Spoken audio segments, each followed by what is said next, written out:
The Progressive Era, a time from the 1890s to the 1920s in American history.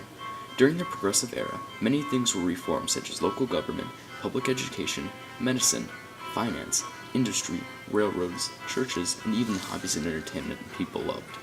The pastimes of American people have evolved since the beginning of time. Americans have always found ways to entertain themselves, whether it was hunting, craftsmanship, or a newfound sport. During the Progressive Era, the typical working class family of 4 to 6 people earned an average of $800 per year, or $15 per week. As late as 1917, working class families spent only about 2.4% of their budget on leisure. Women of this era had very limited leisure time due to the household responsibilities they had to maintain. She cooked, she cleaned, did laundry, took care of the children, gossiped, and exchanged things with other married wives and relatives, and often engaged in manufacturing of goods in her home. The men of this time period,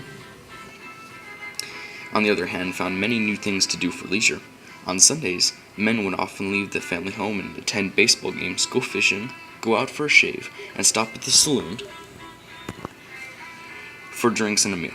At any other time, men had access to a large array of leisure activities.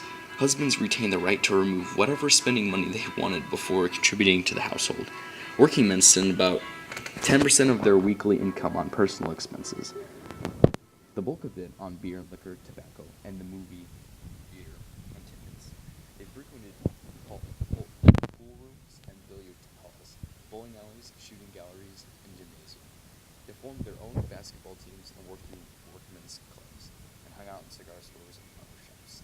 Throughout the Progressive Era, men and women had their activities of leisure, but for many, it was limited due to the work hours most had to put in. But the men always had time for a drink. The pastimes of America will continually change, but we can look back on the time period and see how our ancestors enjoyed themselves.